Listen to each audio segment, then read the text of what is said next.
This show is a proud member of the Nerdy Legion Podcast Network. Get more at nerdylegion.com. Enjoy the show. This is Brightside Home Theater.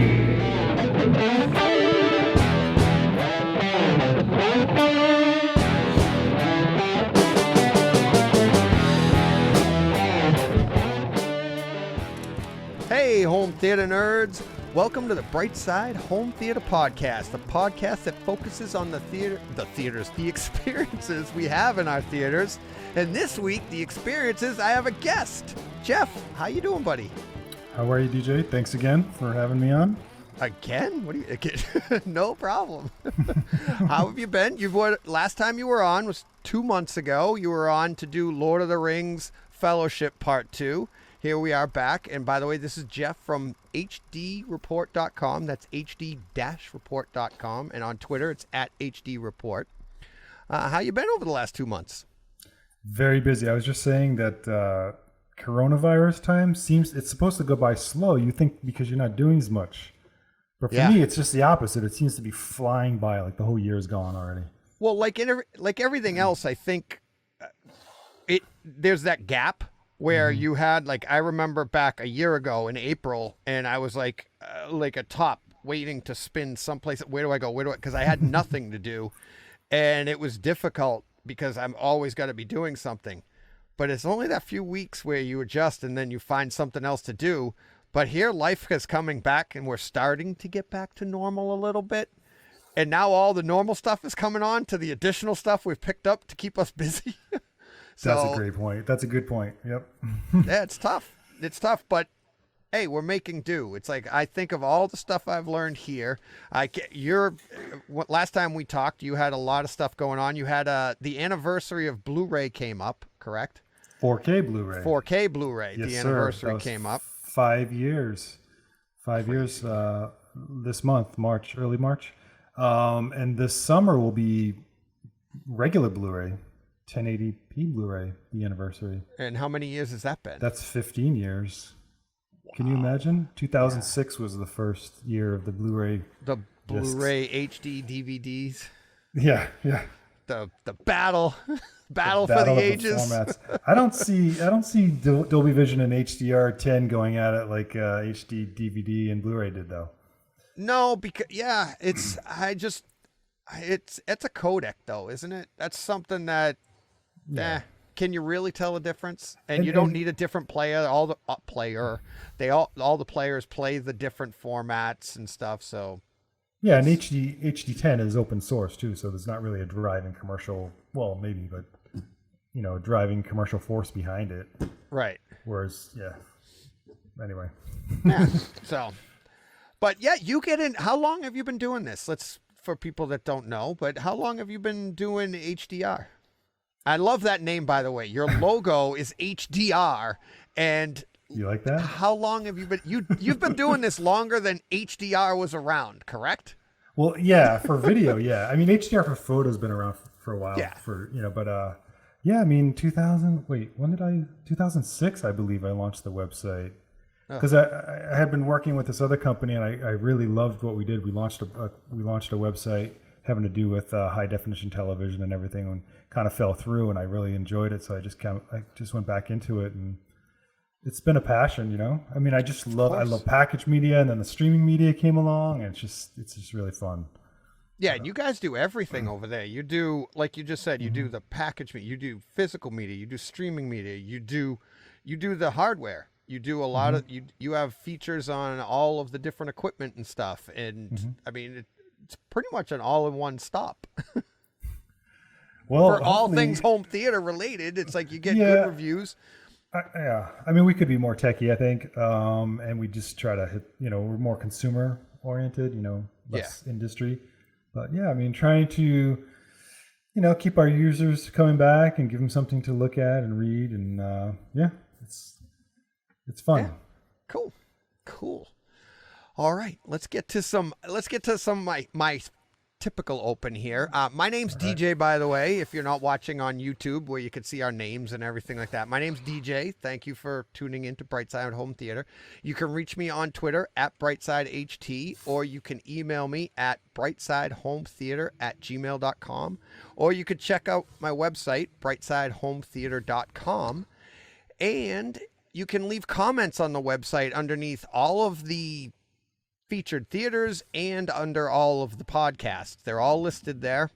And I really appreciate, I say it every week, please go and leave a comment to any and all, but any of the featured theaters. Those guys put out a lot of work into those theaters, and it's their passion, and it's great when they get comments and feedback on those. So I really appreciate that. But we are also on, here, got to move this along here. Boom. There's all the links right there. Oh yeah, and we are also on YouTube. So please, I really appreciate it. If you're not already watching this on YouTube, check it out on YouTube, and then go hit that subscribe button. It doesn't cost you anything, and I really appreciate it. So we are also on Patreon. Just go to Patreon, search Brightside Home Theater, and this week we have a new Patreon supporter, Tom H. And that brings us to magic number 13. I have 13 Patreon supporters, Jeff. And ironically, this is the 13th week of the year. No kidding. Yeah, because last year I went through the entire year, and it was week 13 of 2020, and I counted the year down, and when I started doing it, it was just to then I would have whatever movie I was featuring, right? Well, then the virus hit, and I was like, now I'm counting down to the end of 2020, which was just awful because all year long. And I was just like, oh well. So I stopped doing that, but I'm still doing it behind the scenes in my notes here. So I'm like, okay, movie number 13 for the year. And it happens, this is the 13th week of the year, and I got my 13th Patreon. That's great. Isn't it? I'm calling it lucky. It sounds like a good plan to be every, Yeah, I've got a good story about the number 13 that if we remember, I'll tell you off air. But I'll just give you a background. I was in Canada, in Montreal with my hockey team. We were staying on the 13th floor, and one of my teammates had the 13th room. Oh. Let's just say he came home with a decent story. So it's not always good to stay on the 13th floor in the 13 room. So I thought they took off. I thought a lot of hotels take down. Not in Canada, not at the Marriott. In Canada. Oh yeah, Montreal. That was a fun time. Just think of St. Catherine Street, Montreal. What could possibly go wrong with a hockey team? I figured you were a hockey player, being from the northeast. Oh well, yeah. Half the year's frozen, so gotta do something. All right, moving on. Twitter. We have some new Twitter followers this week. We have Fred Baldwin and Austin Helmink. Helmink. Yeah, I'm always screwing up these names. But all right, thank you, Fred and Austin. Welcome to Brightside Home Theater. Take a look around. Make yourselves at home. Thanks for joining the community. And that will do it for that. And then we also have a movie this week brought to us by G Cornell 52 email. And let me pull it up here on the screen. There we go. It's Mission Impossible 3. He says, quote, accurate timing. At the 53-minute and 56-second mark, Ving says he needs 30 more seconds. 23 seconds later, at the 54:19 mark, he says 6 more seconds. At 54:19, he says uploading, it was like real time in the movie to the movie, and it was that accurate. And he checked that out. That was pretty cool. Wow. He said, I had the on-screen Oppo clock running, so according to my checking, Ving was accurate to the second till the end when he uploaded at 5 seconds or 1 second too soon. You can run it and see if you agree. And then he said, also, Maggie Q blowing up her Lamborghini, a concussive explosion. My ear reacted. So, pretty cool. Check out those scenes. Whoa. Drop my Need a wallet, paper sorry about towel. That's okay. Yeah, I meant to check out that scene myself, but I had to build this entire website for tonight's podcast, so I didn't get a chance to do that. So, oh well. But I will check that out. That's awesome to be able to check out, like, even just that little nitty gritty that they did that in the movie, that they kept it that real. Pretty cool. It's great. Moving on to Twitter and email comments this week. We have first one up. See, even this went much better in rehearsal. First up, we have WV Brew on Twitter at BrightSideHT. Justice League Snyder Cut, completely different, most badass superhero movie ever. Damn. Wow. And if you're not watching this on YouTube, it is all caps. And that's not like WV Brew. He types, but he doesn't always type in all caps, like my mother-in-law. So he really means this. What did you think of Justice League? Now, the that's Snyder a fan. That's I know, fan. huh? You know, I'm going to tell you. I've seen it. Oh, okay, cool. It. I had just recently watched Justice League too, because I have the cool, that cool Steelbook edition. Yep. And I thought the first one was really good. I actually really enjoyed it. There's some good parts to it. But the new one, the Snyder Cut's, all right. Is there one joke in that movie? It's a pretty dark movie. The Flash. I thought the Flash was still humorous. That's true. He was still humorous. But it's a great movie. I actually really enjoyed the black and white version. I thought that was great. Yes, I think the black and white version is going to be fantastic on disc. I thought it suffered from low HDR. Mm-hmm. Streaming, the compression you get, you just don't get the HDR that you can get on a disc, right? Mm-hmm. And I felt that way in the standard version, the color. But the thing with it though is it's so bright. The colors are so nice. It kind of distracts you from. It felt a little dim to me, and then watching it in black and white, that's when I was like, you know what? It doesn't have the punch of Logan. Logan in the black and white, I felt that's the preferred way to watch it. Mm-hmm. And I don't even like that movie in color anymore, because I feel like the color distracts from how well that movie is shot. The cinematography, the lighting that they used, because they knew they were shooting this in black and white. Mm-hmm. So I don't expect it to be that good, but I do expect it to be better on disc. Mm-hmm. How about the which movie was that? The last Mad Max movie. Did you see the black and white version? That was really nice and crisp and crunchy black and white. Yeah. I like that a lot. That was same thing. I still don't think that's probably a better comparison for Snyder Cut, because I feel like after listening to some of the extras and stuff on Logan, I feel like they filmed that with the purpose of the black and white version. Whereas the other ones, they were like, you know what, as they were filming it, that felt more like not necessarily an afterthought, but like, you know what, this would look good.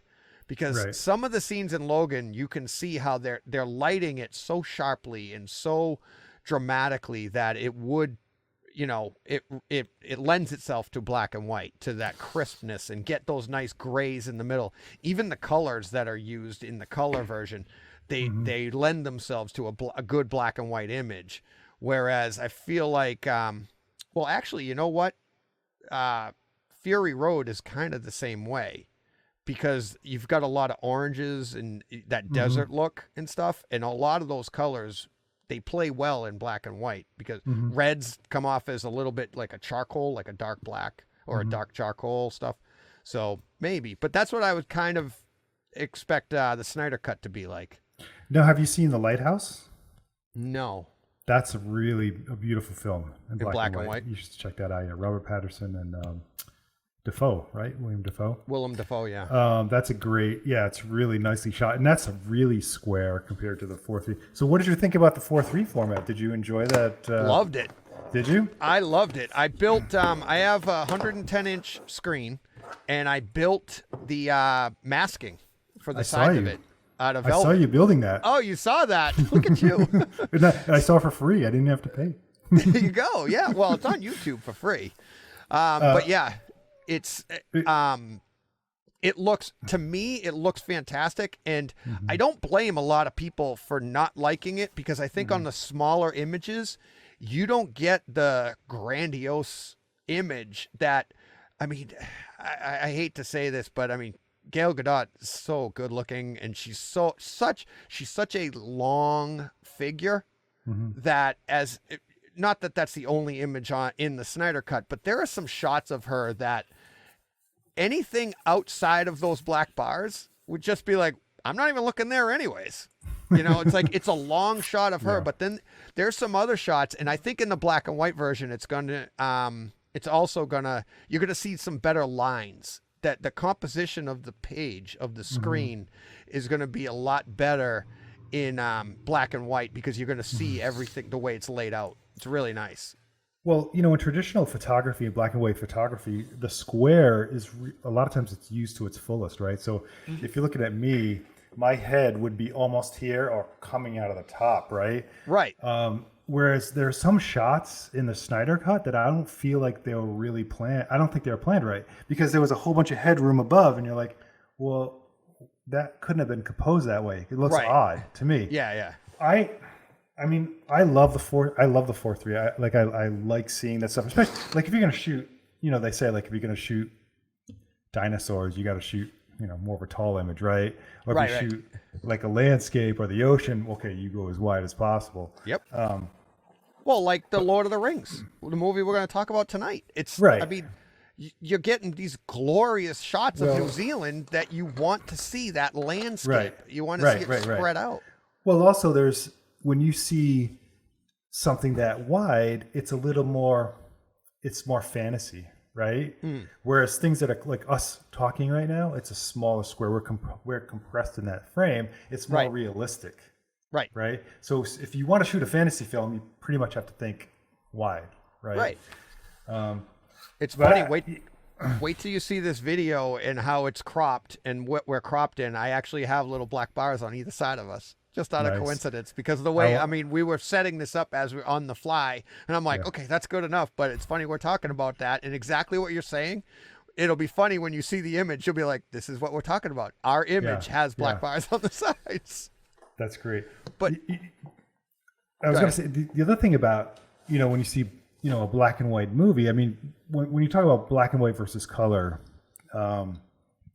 you know, when you see something in black and white, you see the subject matter, you know, you see what the picture's about, right? So as soon as you see a black and white picture, you're looking at the subject matter, what it means. As soon as you see a color image, you're looking at color. Like that's what your mind does. You're looking at the color first. So what I love about seeing the black and white version is that you're really focusing on the things in the picture rather than the bright, beautiful colors. Right. It almost makes you want to see the Lord of the Rings in black and white. Right? Yeah. Especially this. Yeah. Well, you could actually just do it yourself. You could. You just pull out all the saturation. Yeah. You pull everything out on you can adjust it on your projector and be like, or your display and be like, there you go. But you're 100% right, because watching the Snyder Cut in black and white and seeing some of the costumes, seeing some of the detail in there, some of the highlights, and that to me is where I was like, you know, I can't wait for the disc, because that stuff's going to be crisper, just because of the 4K and uncompressed.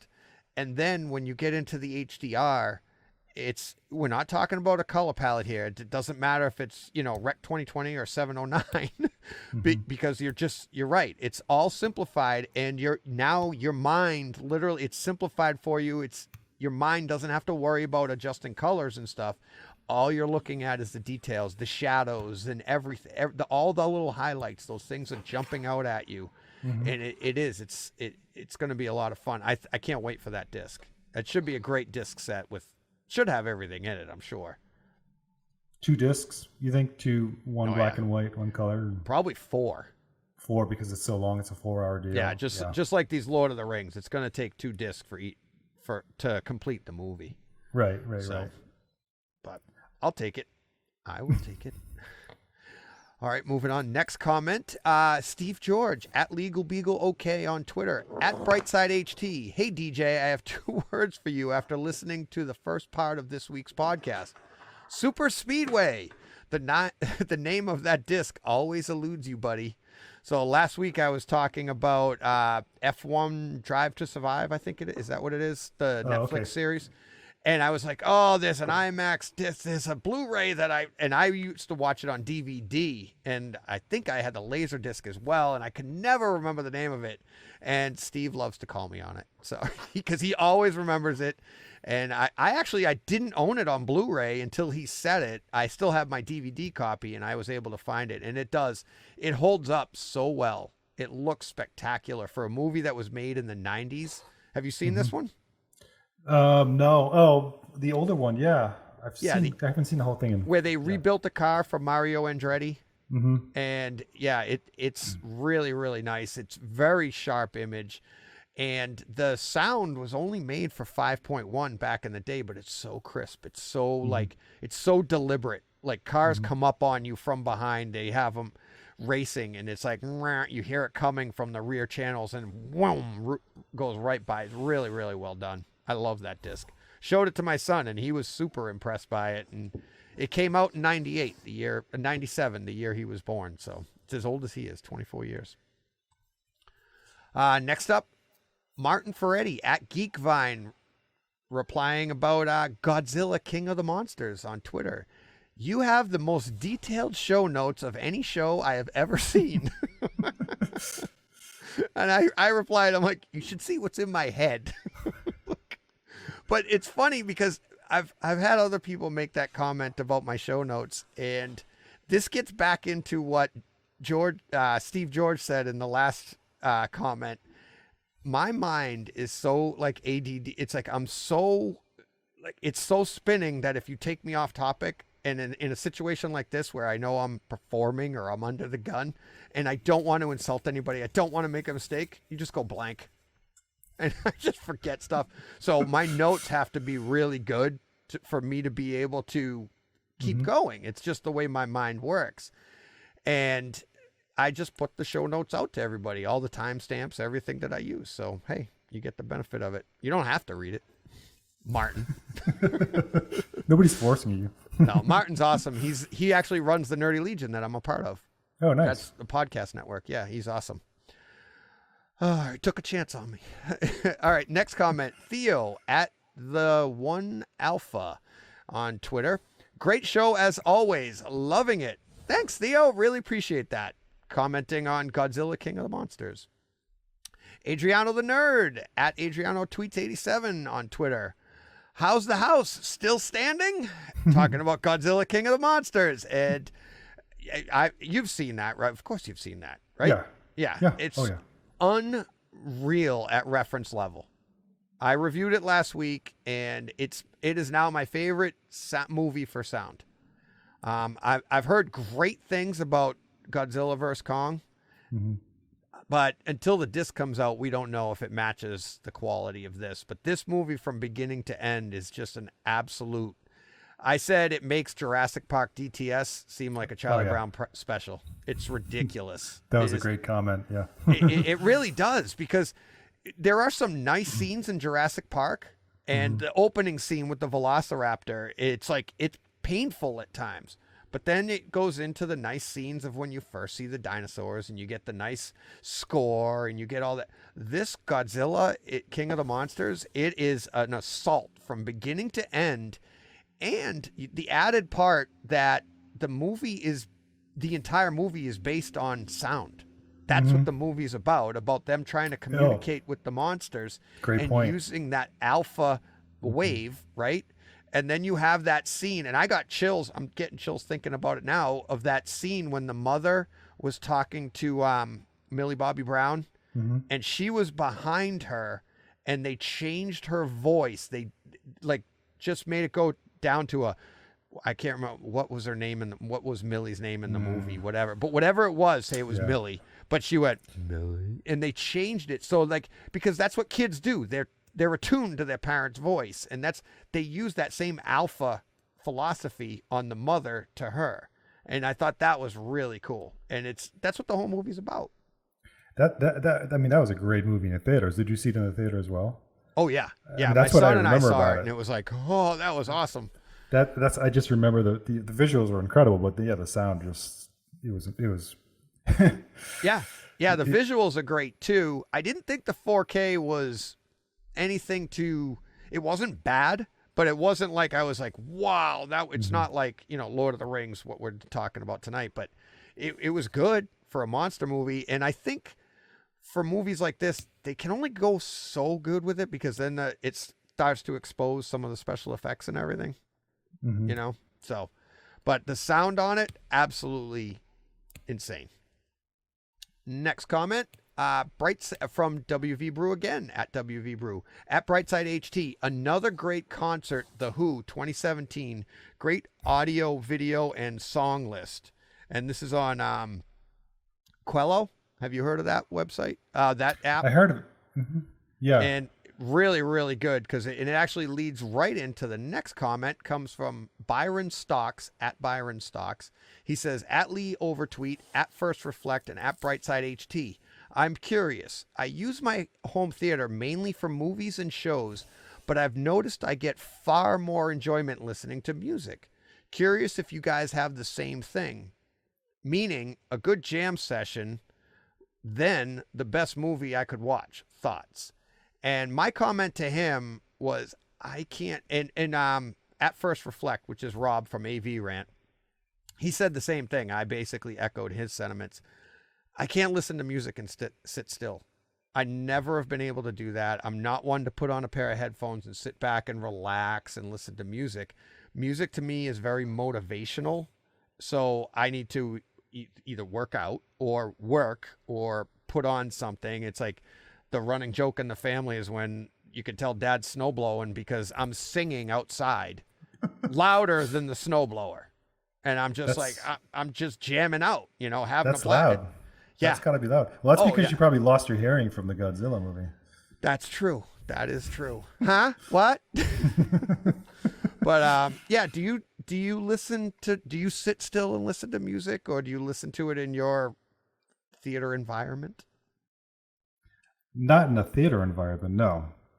No, but I do listen. I listen to all kinds of music. I mean, I love this new stuff that's on YouTube where they call them like the lo-fi jazz type jams and all that kind of stuff. There's a real good channel called Analog Journal that plays like all this vinyl stuff from around the world. It's like stuff I've never heard before.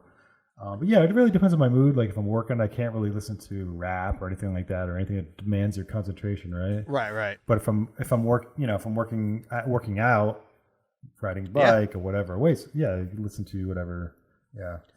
Yeah, it's always motivational to me. So I mean, I think of I'm out leaf blowing, mowing the lawn, anything, working out, running. And what are you singing while you're?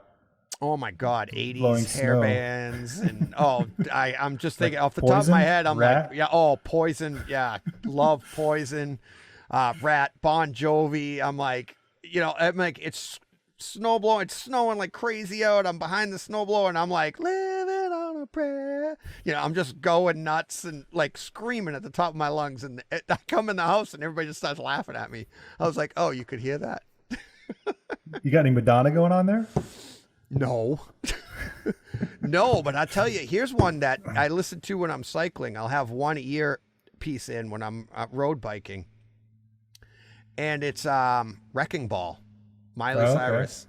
Okay. Oh my God, you can hammer to that because it goes slow. You can do real nice intervals. And it's like when she says the line, like, you came in like a wrecking ball, he's like, and you came in, and it gets the music ramps up. You just start hammering and go. And by the time she gets through that line, you're like, and then it goes nice and slow. And then you could slow down. So you get nice intervals in there. I've listened to that song 3-4 times in a row just because it's so much fun to just go hard and then slow down. But see what I mean? It's all motivational. And it's like, I love Miley Cyrus. I think I'm going to send you a Miley Cyrus t-shirt. There you go.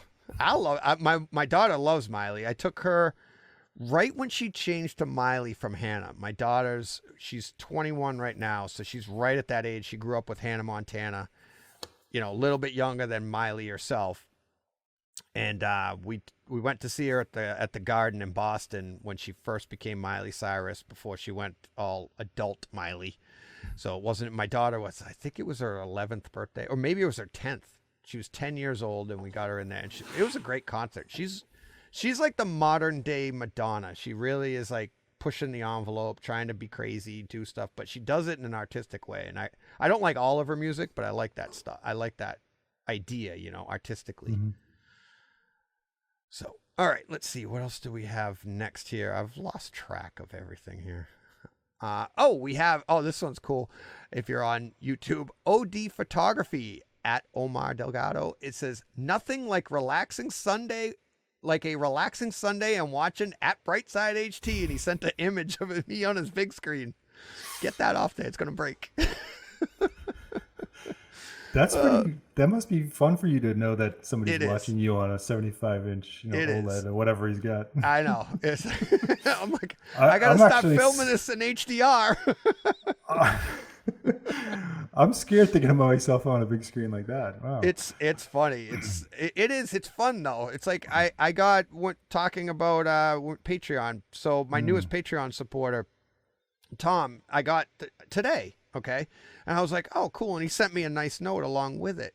And I thanked him, of course. And I said, it's the notes too. It's the stuff like this from OD. It's like, that's what drives you. It's like, it's like, all right, I got to do more and I got to do more. And it makes you want to advance and everything. And it's like, and I said to Tom it's not just the money. And I appreciate the money from the Patreon supporters, but it's the messages too. And the money, I'm hoping that if it grows, I can do even more, and I want to, because it's all going back into the podcast, because it costs money to do these anyways.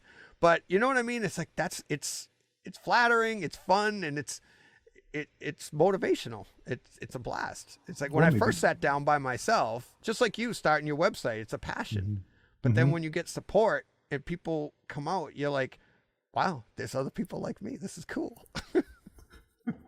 It drives you. It does, right? It does. Absolutely. Yeah. And it doesn't matter how few the people are. You just, no. Yeah. No. As a matter of fact, when John and I, from my other podcast, when we came over to the Nerdy Legion, we already were a podcast. We'd been around for a year.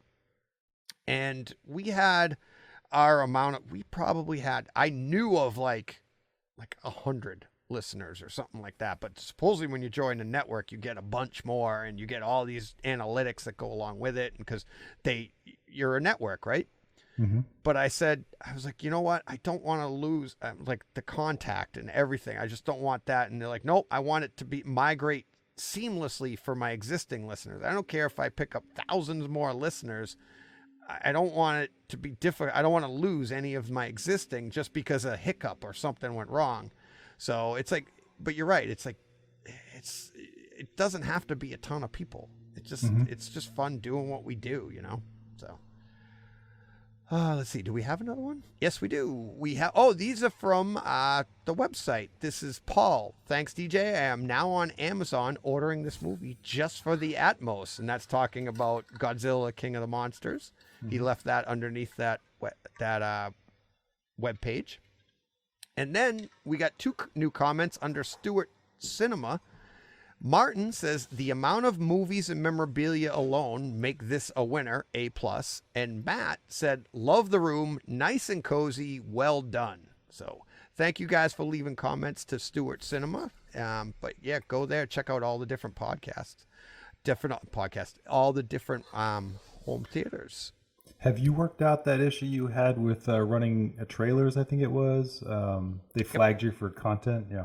Yeah. Well, it's not an issue. What it is I can't make money off of those particular. I don't make money off of YouTube anyways. But you could, if you clip them, if you use them in clips, then you have I like running the whole trailer, but yeah, I could break it up. Yeah. But I used to do that on my other podcast where it was no video, and I would clip the trailers so that they were, because it was an audio only podcast, right? And you're like, you don't want a lot of music and stuff in the middle, so I would actually clip them, take the time and do that. So it would be like a 2-minute, it turned it into a 45-second trailer, and it came off pretty good. But I don't mind doing it here. It's not like YouTube is it's not costing me anything because they're not paying me because I'm not getting paid from them anyways. So, Right. I mean, if they charged me to do it, then I'd be like, all right, sorry, go here. Like I say in the podcast, I'm like, go listen to it someplace else, but no big deal. All right. That brings us to featured theaters. We don't have a featured theater this week, and that's okay. We've got plenty to do. But if you'd like to have I say that every week. If you'd like to have your theater featured, you can email me at brightsidehometheater@gmail.com, and we'll talk about it. If you have a theater that you think is, has a great environment or it's still building, they're always evolving as they always are, send it on in and we'll talk about it here. And you know what, Jeff? That brings us to this week's topic. Hey, can I ask you a quick question before? Sure. Where can I get one of those sweatshirts? The Bright Side sweatshirt.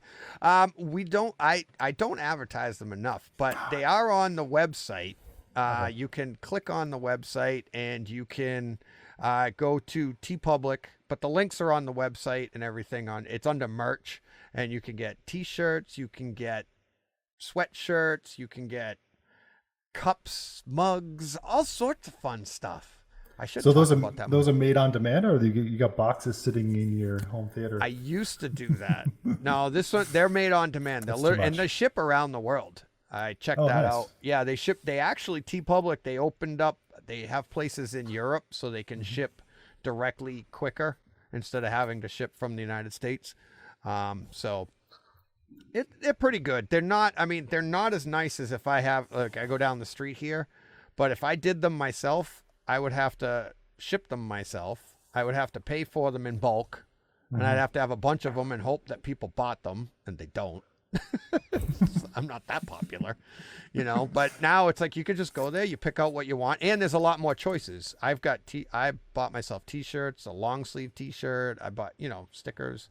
I tried coffee mug. Get the coffee mug going yet? Oh, nice. I don't have one. My wife does, but yeah, you could do all that stuff. But yeah, go to TeePublic. Actually, just go to the website, click on merch under and it'll take you right to my page on TeePublic. So, but thank you for asking. I'm going to look into that page. I want to see what you got. There you go. I have everything TeePublic has. It's just put your thing. You know what I would like to do? It's another one of my pet projects that, when I'm not distracted doing something else, is I want to come up with quotes. And like my favorite quote, and this is the one that I've come up with so far, but go ahead, make my day. Ask me about my home theater, Brightside Home Theater. You know what I mean? And take quotes from movies and then say, ask me about my home theater. And it's like, because that's what we all want, but it'd be like, go ahead, make my day. Quote from a movie like that and incorporate it into a home theater line like that. So and it'd come up with a T-shirt like that. So I can do that. I just have to take the time to produce the T-shirt and then submit it to TeePublic and tell everybody about it. That'd be great. Well, maybe you'll come up with some kind of a quote tonight that we could use. Maybe. All right. Let's get to Lord of the Rings, The Two Towers, Part 2. Now, my first question to you, Jeff, is, you've said before we started, you've seen this a few times. Are you enjoying watching it multiple times a year? Like, just because you're coming on here, you watched it again. Is that enjoyable? I know the answer, but go ahead. Every time is enjoyable. Exactly. Every time that I can actually sit down and really enjoy it is enjoyable. Yeah. So, yeah. No, I mean, there's a couple, the few scenes here and there I might have to fast forward, but if you've seen it a few times, yeah. Yeah, I mean, I've seen the 4K version, I think, between 3 and 4 times now. Oh wow! And I say between because I probably for tonight and further, still need to publish a review for the second part for the Two Towers. I jump through it a little bit here and there because it just takes too long. But and I'm looking forward to the Return of the King to get back into that one again. Yeah. See, I'm enjoying. I knew I'd like it, but I didn't think I'd like it this much. Like, I'm really looking forward to, like, next month doing Return of the King. And having that space in between, had I done these all at once or done each movie, you only get 3 opportunities in the year, right? And and then it's over. But where this is paced out like this, it really brings you back. And I think these movies deserve it because they are so well done that I take the rest of the month, I watch a bunch of other stuff that I review here, stuff that I'm just watching on my own, right? As we all do. But then you sit down again to watch another Lord of the Rings episode, whatever you're going to watch. And you're just immediately, as soon as the image comes on the screen, like in this one, it's like we're in the middle of it. And it's part 2. So there's no big dramatic open or anything like that. And it's just a little scene, which was pretty funny, where Gimli falls off the horse. But you're right in the thick of it right away. It's not a big grandiose opening. But it's that imagery that all of a sudden you're like, this is gorgeous. And you're just loving it. And you're like, this is how good an image can look. Yeah. Well, I mean, the movie's timeless. And what they did was incredible, right? They filmed 3 movies in one shot, over 18 months or 2 years or whatever it was. And I mean, they created a really beautiful piece of work it's going to be timeless. And I think, it's not just Peter Jackson. It's like, it seemed like the whole crew, production crew, all the actors, everybody seemed to kind of get together on this project, and they put so much into it, and you can really see that. And that's why I think that's such a great piece of work. Not only the technical aspect of it, or the writing. I mean, the writing is great, and everything else, but there's a real feeling like everybody really got along and wanted to make this piece, this masterpiece, and it really is. You can't compare The Hobbit, right? I don't think you can compare. You can't compare Peter Jackson's other stuff, although it's amazing. He's done some amazing stuff. This is one work there's no real comparison to it. Right. At first I was going to say it has a great foundation. The source material is so good, and it's timeless, and the fact that it is been done so accurately to the source material helps a lot. But the remark about The Hobbit, do you think The Hobbit suffers because it came second? You know what I mean? Like, you have that in your mind. You're like, yeah, we've been there. This isn't as impressive. You know what I mean? That's a good point. That's a really good point. I can say 2 things about The Hobbit. Number one, the technical aspect is a little more advanced. You can see in the visual effects. I mean, you see, some of the things, the close-ups, you can tell that they learned a lot. Yeah, from the Lord of the Rings. The second thing about it is they shot it in 3D, right? Right. Which, it's almost like, for me, I'm thinking, well, maybe Peter Jackson, because the Lord of the Rings was a challenge for him, right? It was a challenge for everybody. For everybody, yeah. And I almost feel like he could have done The Hobbit, could have been like easy for him, but he made it 3D also, which was probably another challenge that he put upon himself, I think. And I'm not sure I enjoy that 3D aspect of it. Do you think 3D is gimmicky? I don't know. I mean, Avatar, that's one of a kind, right? Right. That's where I was going to go. I was like, I'm wondering if Peter Jackson was thinking like Cameron, in that similar to, not that I'm anything like them, but when you do stuff like this, like what I'm doing here, it's like, you try to advance, and it's like, okay, well, I did Lord of the Rings. What can I challenge myself with next? And maybe he's trying, and of course, 3D just doesn't take off like other things do. But I think Cameron trying to push the envelope with 3D, and who is it that did Billy Lynn's and Gemini Man? What's the director that did that? And he's doing at 60 frames per second or 120 frames per second. And he's trying to push the envelope there, where a lot of people are like, soap opera effect, but it looks so crisp. It's so spectacular.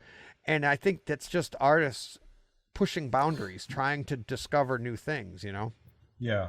But and the other thing about The Hobbit is that's one book, right? Yeah. So, when Peter Jackson was originally trying to sell The Lord of the Rings, I think they only have a certain budget, and, Harvey Weinstein tried to condense it into 2 movies or 1 movie, right? the story about how they, and when he finally got his funding, it was obvious: 3 books, 3 movies, right? It just seemed to make sense. Whereas The Hobbit, you're taking 1 book, which is actually a pretty short book, and you're expanding that to be 3 movies plus, extended, right? Right. So, yeah, but that's the thing. They had, I think they did that money-wise. They wanted to expand on that universe and get 3 movies out of that, and maybe that's why it doesn't come off as well. I don't know, but I think there is something to be said for the fact that it was second, because you're not as impressed anymore. It's like, yeah, I've seen this. You can do this, no problem. Now, what if The Lord of the Rings didn't exist? Would The Hobbit still have the same? I do. That's the thing.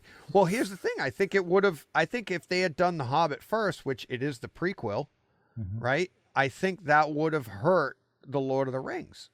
I think people would have got. I think Lord of the Rings is a better story. There's no doubt about that to me. But I think there would have been you would have lost a little bit of the lore of Lord of the Rings, where it doesn't. You literally wouldn't have that lore of being the first movie and being so kind of groundbreaking in everything that they did with this. And then, the restoration is fantastic too, but that obviously came after the fact. It already was a great movie before that. All right. Let's see. You want to go scene by scene? I'll go time-wise, what I have for scenes. Do you have notes on your scenes and stuff? Yeah, I have notes on video and audio, so... Okay. Well, my next scene after the opening would be at 10:35. When's yours? Wait, I don't have... I don't have the timestamp for that. But you are talking extended, right? Just to make me sure. Yeah, of course. It's always extended. I'm just making sure that... it's probably a stupid question, right? Yeah. Well, we could jump around, but I have mine in order so I can scroll the pictures on the screen as we go. But it's much better. That's the way I have mine too. I just let's see here. Yeah, so you were just going to open with the people of Rohan walking towards Helm's Deep, that was right? the opening, and Gimli falling off his horse, and then his line of like, it's all right, that was deliberate. Which I think is great, because that's what people, that's the joke when you hit your head walking through a door or something. You're like, I meant that. Well, he says it in like, Lord of the Rings vernacular of like, oh, it was deliberate. That was pretty cool. Well, I think they also needed a pretty light moment before what's coming up. yeah. That at the 10:35, the scene that I have coming up, it's like I gave it my 3 boxes of popcorns because, Legolas is my favorite character, as it is. He is a lot of people, but this is the scene right when they start to,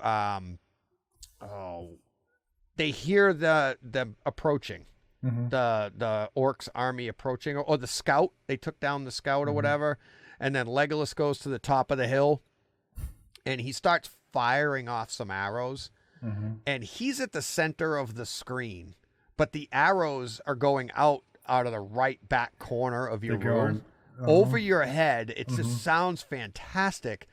But then, I remember the first time I saw this and I was like, I cannot wait to get this home on DVD, because that was what was out. Excuse me. When he grabs that horse from the left side of the horse underneath the neck with his right hand and whips himself up onto the horse. It's like the coolest mounting of a horse in cinematic history. I was going to ask you, do you think that's actually physically possible? No, I think it would rip the arm right out of the socket, to be honest with you. It's great, but, he's an elf. He can do, magical things. So, but, it's funny because that, you're wondering, well, Gimli doesn't typically ride a horse. Why is he riding he's riding a horse because he's going to pick up Legolas, and then he's eventually going to fall off the horse. Yeah. And he's going to get flattened by a bunch of wolves of Isengard and some orcs. Yeah. So there's a reason why Gimli was on the horse. Yeah. Yeah. But that, I love watching. I watched that scene so many times of him mounting that horse. Yeah, that's great. So I have the timestamp at about 9 minutes. And Okay. that it follows doesn't it follow the Aragorn, the flashback where he's talking to Arwen, right? Okay. They're talking about how he's one of the Dunedain, he's 87 years old, and right? At about 9 minutes, you said? No, right before the scene where they run into the wolves. Oh, okay. Okay. There's a little bit of flashback. I just wanted to mention the part about Aragorn really revealing that he's 87 years old, which I thought was cool. That is really, he's 87, which is actually, my son and I did the math. At the time of the filming, they doubled Viggo Mortensen's age. Oh, no way. Yeah. If you look up, it actually works out that they just basically doubled his actual age to 87. Because then we were trying to figure that would mean he'd live to be about 180, maybe 200 years old, something like, as at that age. But he was 87. That was such a cool scene. But then my son was grabs his phone and he looks it up and he goes, they just doubled his age. Yeah. Pretty funny. But that scene where they they're just walking through the fields and all of a sudden there's such rich color. I don't know if you've got that same reaction, but there's bright green grass and the sky and all the colors. If you look at the armor that they're wearing, there's a lot of detail and color that you can pick up, especially in 4K. And you see like I don't know if you look at the streaming, the megabits per second, but I do. I always kind of flip back and forth. That's what I love you for. I get into the environment. I get all soaked up in that, and it's like you guys get into the bits. Yeah, well, you'll. I think that scene is probably running between like 65 and 75 megabits per second, which is like pretty high. Yeah, pretty deep stuff. And the makeup on the orcs is just really beautiful and colorful. I did something different for this before for this quick review for you, is that I kind of changed my settings a little bit on my TV. Okay. Because I usually try to calibrate it more for cinematic, but this time I raised the brightness a bit. I blew up all the blacks, like I made them super dark blacks as deep as I could go. And then I cranked the gamma and I increased the color saturation, and it looks like a graphic novel almost. It has a whole different look. Now, the blacks are crunched a little bit, like they're just. Oh, of course. I'm losing, some detail there, but it has so much punch that it's almost like watching a slightly different movie. But I kind of wanted to see it differently for this time. Yeah. And there's so much color. There's so much great source material in this movie that they shot it so well. Right. It's look at you, Mr. Digital Bits, and you're getting all artistic. Well, when you have good source material, you could do so much with it, right? Right. The saying "crap in, crap out." So there isn't much. That I was going to make a T-shirt for that back in my big cycling days when I was doing hundreds of miles, and it'd be like if you ate wrong, it'd be like you'd bonk. It's called bonking on a bicycle, but you'd crap out, and it's like you eat crap goes in, you literally will crap out. You'll just fall over on the side of the road. But, I like the bonk. I like the idea of the bonk T-shirt. That'd be kind of cool. Bonk, yeah. I've bonked a few times. It's a horrible feeling. So that sound of Legolas, the sound of when he looses the arrow. Oh. 10 minutes 30 seconds. 10:30. It is so cool. I think he looses like 3, maybe 4 before he gets on the horse with Gimli, and then they start battling it out. Yeah. But the interesting thing about this, DJ, is that scene is so memorable to me. It's one of my favorite scenes. I don't know why. It's only it's only 3 minutes long. Oh yeah. You think of it as like this battle, right? But it only lasts 3 minutes from the time they start battling till the end. When I don't know what Gimli. I think it ended up on Gimli, didn't it? The shot, you mean, ends up on Gimli? You mean when after Aragorn goes over the cliff? Yeah, that's when everything stops. Yeah, right. Yeah, and it ends on Gimli, and he's like looking like, where's Aragorn? They're all looking like, all right, who take? They're basically taking attendance and seeing who's missing. And I thought it was really cool that the shot of Legolas when Theoden said, put the wounded on the horses, leave the dead. Mm-hmm. And the shot of Legolas, and I said this to my son when we were watching it, is like Legolas snapped him a look like he was angry because he wanted to go after Aragorn. He gave him a stank eye. Yeah, but at the same time, Theoden has an entire, community to think of. They've got to get to Helm's Deep. It's like, we can't be spending time looking and trying to save, like, all right, I know Aragorn's great and all, but he went downriver if he's even still alive, and we're going to waste valuable time and resources when we've got to get to the rest of the people. And, Legolas went along with it, but that look I thought was, and then hoping that he was still alive, but obviously we know he shows up later, and I love that interaction between the two of them when he gives him the necklace. He's like, "You're late." Yeah, that was great. Cool. Didn't he, at one scene, he said, "You look terrible"? Was that the same scene? He says, "You look terrible." Yeah. He said, "You look terrible." Did you notice, before we move on to the next scene, did you notice all the way through this, and I don't know if it's the 4K, because it makes you, I think it was there before, but it just makes you so much more aware because you know how good the image it looks. Almost the entire movie, both of these movies now, because we're into finishing the second movie here, Legolas is clean the entire time. He doesn't sweat. He doesn't get grimy. At the end of this movie, he's actually grimy. At the Battle of Helm's Deep there, he actually got a little dirty. But most of the time, they'll go through a battle and everybody's covered in dirt and they're just sweaty and slimy and greasy looking. And then you look at, Legolas, and he's just perfectly, like he's powdered, ready to go on the Today Show. He's well groomed. Yeah, but he's an elf.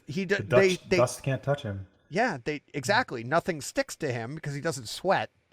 And it's just, he just looks good. And I think the 4K and the HDR and everything, the imagery really pulls that out even more. How good, how well they did his makeup and everything. It looks really good. And Elrond always looks great, and Arwen, of course. I mean, the beautiful flashbacks with Arwen are really nice. She's wearing that dress, and that semi-translucent dress is amazing. Yeah, and the color and everything. You know what else I was looking at? The ears, like how they did, like her ears. It's great. What's her father's name? I forget her father's name. Steven Tyler. No, in the movie. What are you talking about? Elrond. Elrond. Yeah. When you see Steven Tyler. I was like, why is he forgetting Steven Tyler? Isn't he a Boston and guy? I'm from Boston.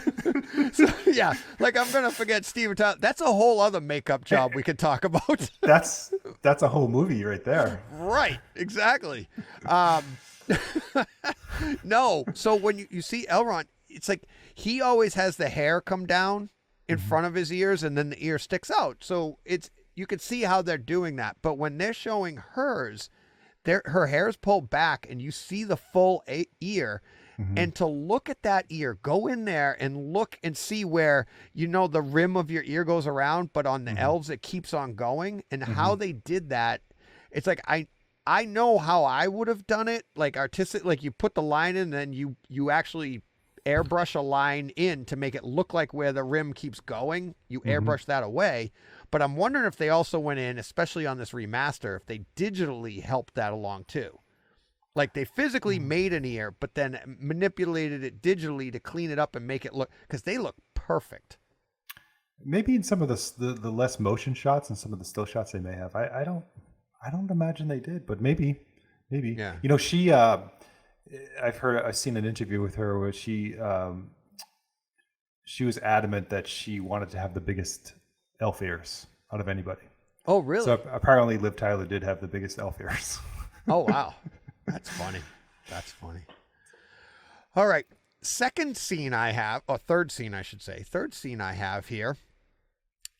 Exit stage left. Really quick scene, but I gave it a box of popcorn because, as my listeners know, I love a great pan. And at 1802, Saruman walks off to the left, and he was talking to what is it, Wormtongue? Is that his name? God.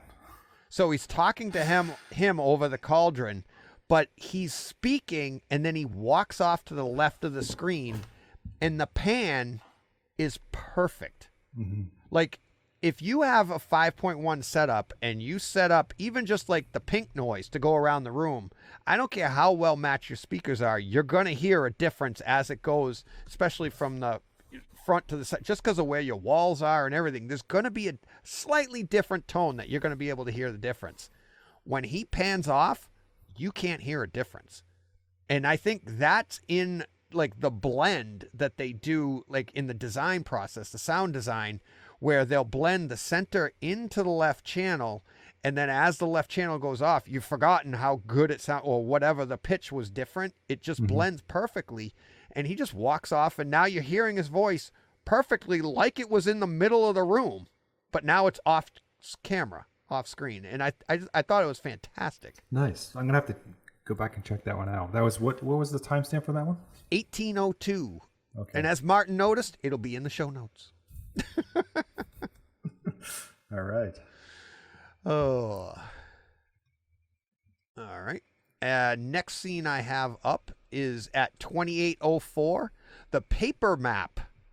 So if you remember at the beginning of Fellowship, they showed the map, and that just struck me as so beautiful looking in the new restoration, right?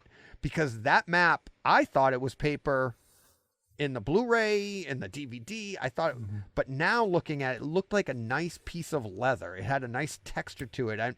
I think you and I even talked about it, like even the ink on it, it felt like it was 3D. Like it had a really nice texture and depth to it.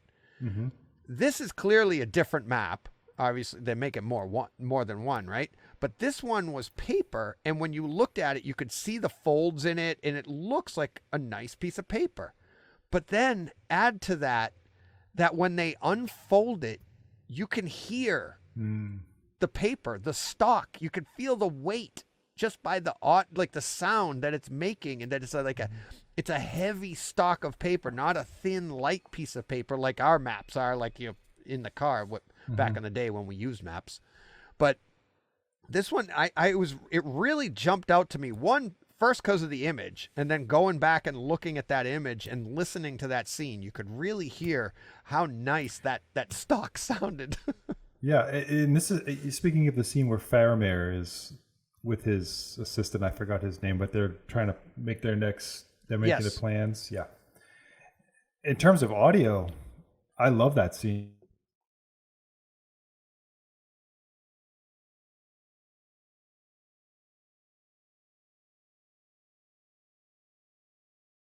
You can hear, everybody in the background sort of milling about and talking. It's actually a really cool little scene. That when you get in that cave environment, you can really make use of surround sound. And oh yeah, there's more of that to come, especially I know one I have in my notes here. And the Forbidden Pool, right? That's coming up, right? I don't know. Oh yeah. That scene there with Gollum. Yeah. Yes. Yeah. So, we'll talk about that. I think the following scene, I don't know, did you have anything to say more about the map, or do you think that you got all that? My next scene is it's that scene, I believe, the moonlight at 37. You talk about the Forbidden Pool at 3703. Right before then, though, I just wanted to mention chapter 41, where there's a flashback to Faramir, and Boromir. Oh yes. And his big speech at Osgiliath, where they're drinking beers. If you notice, the color changes. It's sort of it's a bit of a colder palette. Yeah, and brighter. It's a little more lighter and floaty compared to the rest, if that's a word, than the majority of the film, which is set in real time or whatever. Right. You can. As you start to rewatch this, you see how the colorists are. Yeah, it's a cooler color. It felt less saturated. I felt like they took a little of the saturation out, but I also felt like the palette was more of a cool palette throughout. even though that they were in what's the city? At the beginning in Gondor or Osgiliath? Gondor. Isn't that Gondor, where they okay. were in the flashback? Were they in Gondor? I thought they were in Osgiliath. Oh, maybe. You'd know better than I would. You know all. I told you, my mind goes to mush. I can't think on the fly. It's not in my notes. But yeah, it's throughout the rest of the movie. It's a lot more warmer. It's vibrant, like you were saying. The colors are just so great. The fields, everything. Yeah. But in this scene here, it totally was like a I don't want to say grayed out, but it was a cooler. And I noticed that as well. I didn't put it in my notes, but that's awesome you did, because I almost did. I almost was like, oh, the flashback scene here, but it was really nice how they did that. They did it again later too. I felt like I can't remember where they did it off the top of my head, but yeah, as you watch it over and over, you're going to start to see how they help you understand where you are in time, and you don't even need to hear them talk. Sometimes you just look at the color and you can say, oh, okay, well, they're going back in time. This is when Boromir is given the task of trying to bring the ring to Gondor, right? I mean, he doesn't want Boromir to help the Fellowship. He wants the ring for power, right? So, but yeah, I mean, I felt of his so father, bad. but yeah, I mean, his father hated him. I mean, I felt bad for Faramir because he lost a couple battles or whatever. He had no love. He got no love from his dad. No. But yeah, that moving to the scene, the moonlight scene at 3703, I have it up on YouTube. It's like a painting. It's so gorgeous. And this is just the scene of Faramir and the moonlight in the background, and you have a couple of pine trees, and it's like a Bob Ross painting with Faramir in the foreground of it. And the image I'm looking at right now that on the screen, it doesn't do it justice what you see on your screen. With that moon looks so nice. It's so bright, and all the details in this scene, in the different grays in the foreground. You can even see Frodo off to the right, and he's kind of like silhouetted by the moonlight in front of him. But the light shining off the rocks, the light shining off of Faramir, the silhouettes of those, like I said, pine trees, the clouds in the sky. It's a quick scene. It's really quick, but you freeze it and look at it, and you could just stare at it and look at all of the. It's got to be a painting in the background or whatever, the special effects. The waterfall behind Faramir, the highlights of that, the moonlight catching the water. It just looks so good. It's so well done. It's such a quick shot, but so great. I think Tolkien would have been happy with that. Yes. That illustration, I would call it. Yes. It looks so nice. And then that entire scene where you go down, Gollum down there in the pool at the bottom below the waterfall. And I commented to my son, we do a lot of hiking, and you come up to a waterfall, and what's the first thing you notice when you get to a waterfall is that breeze coming off of the water coming down. And it's just that cool breeze from water flowing that the water creates, the power of the water. And you can see that, you can hear the wind around your room. You can see it, their hair blowing. And it's like, I said to my son, I go, it feels like it got colder in here. I can feel the cold air, but you can't, but it's just so well represented visually and audio wise. It's such a great full scene, and like the echoes and the conversations going on, and Gollum singing and smashing fish. Yeah, you could hear that. Yeah, it's kind of gruesome, but for the fish. But yeah. Well, also when they catch him, there's a great moment. I don't know if you caught this or not. It was at 39 minutes and 40 seconds where Gollum's being beat up. He's being kicked and everything else. And he lunges sort of towards the screen, towards the camera, because he's trying to get away from getting beat up, right? He's trying to find a place where he can kind of get in fetal position and protect himself. But he lunges towards the camera, and his voice comes right at you at the same time. Yes. It's amazing. It's a great, great moment. It is. It really is.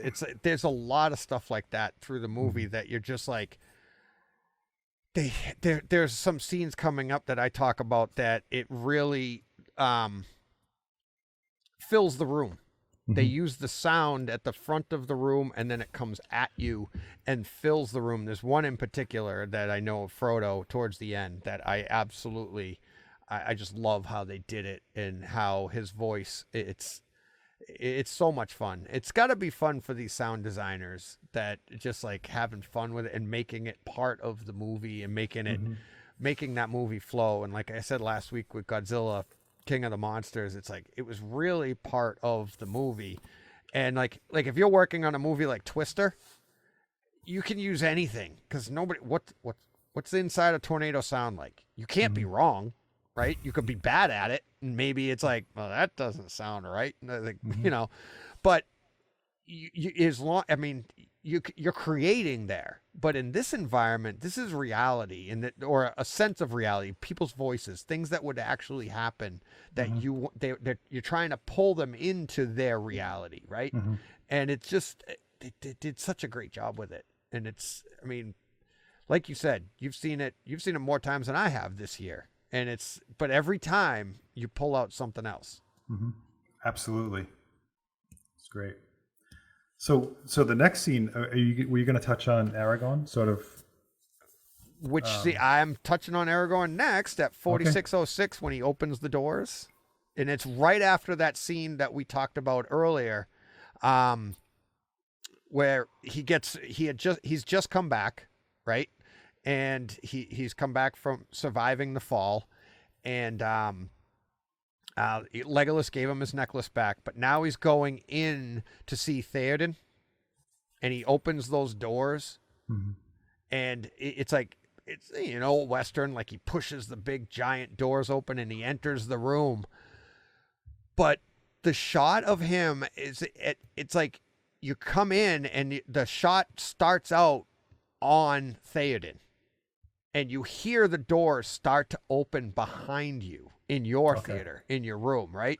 But then the camera spins around, and now you're looking at Aragorn come in, and he's pushing each door, pushing it open.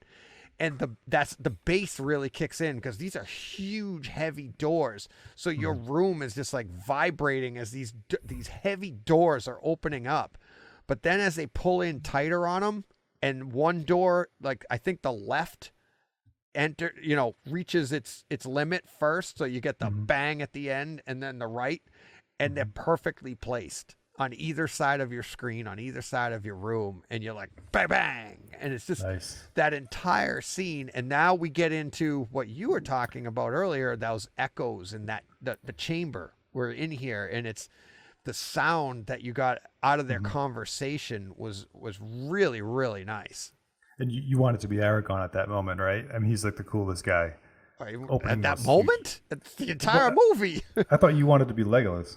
I do. I've always, I mean, he's immortal. He's so cool. He's so calm. So clean. He's so collected. Yeah, he's always clean. But hey, can I jump back? Sure. No. A few moments? Because I thought we're very strict here. You can edit this and put it back. Yeah, exactly. Put it in chronological order. Yeah. No problem. There was a scene that I think is quite beautiful, and that's when Aragorn, and when he finally he comes out of he finds his horse finds him, I think. Yes. He gets out of the water, and he's on his horseback, and it's some beautiful imagery of New Zealand as he's trying to get to Gondor, right? Right. But trying to survive. Yeah. But at 1 hour, he sees those at 44 minutes, he sees the marching Iroquois. Yes. And and that's where he finds out, well, he's guessing that they could be 10,000 strong, right? Because when he gets to Gondor, they ask him, how many are coming, whatever. He's going to Helm's Deep, right? Sorry. Yeah. He kind of knows how many there are because he saw them. And there's a great audio moment where in the distance you can hear the Saruman's army, marching. And you hear that later too. Yes. Yeah. You hear it again. It comes back when they go to Helm's Deep. But there's some really beautiful sweeping views of New Zealand that are really nice. Yeah, that entire ride that he goes on, it's like his journey to Helm's Deep on the back of the horse it's very picturesque. But you're right, that they did again that the bass that they used, it's not overpowering. It's like the correct amount of bass to have it be off in the distance, but you can still feel it. It's not loud, but it's still it's visceral still, even though it's not that loud. It's really, really, really well done as well. Okay, at 49:53 is my next scene, called The Gathering, and this is where Treebeard tells us of the gathering of all the Ents, and they all come alive around us. And I thought that was really cool, because as all the Ents are coming to gather, you can feel each footstep with the bass, but you also get all of like your speakers around you, your main speakers, not the bass, rustling leaves and branches and stuff. Your whole room is just very active. It's not super loud, but it's super active all around you. Like you're in the middle of a forest that's like encroaching on you. The timestamp was about 55 minutes for that. 49:53. I had it at 49:53, and it's with Pippin and it's like chapter 39, I believe. Oh, maybe. Yeah. The thing that I love about that opening to that chapter is the camera view that takes a bird's eye view, and it flies over the Ents, and it kind of lands with them in a circle. Yeah, you're describing the shot I have up on YouTube right now. Okay, I'm just going by memory. I wish I had your shots. Oh yeah, it's the shot of like Treebeard's in the middle. Yeah, and they're all coming. They're gathered around them, and it's like they're all coming in. But then they come in on that and get tighter, and then now you're in and that's when you hear all that action. And then you see Merry and Pippin, and you can hear the trees are like groaning. Yeah, right? Yeah, that's through the first half, and this half. And I think those really activate your subwoofer too. I think really nicely. And the voices, I think about their voices. To me, I don't know if you ever played guitar, but there's like a flange. There's like a flange pedal, and I feel like there's a little bit of, I could be wrong, I'm not an audio engineer, but there's a little bit of flange to these real deep voices of the Ents, and it comes through on the subwoofer along with the groans and the sort of the creaks of the old wood. So it's a nice little scene. Yeah, it is. Yeah, it is. That's exactly what I thought of it too. It's like a nice little scene where it's just great environment. That again, not something that's really going to happen. We've been in the woods in the wind, but to have trees approaching you and having that bass, really cool. My next scene is at 53:57, and I just labeled this Great HDR.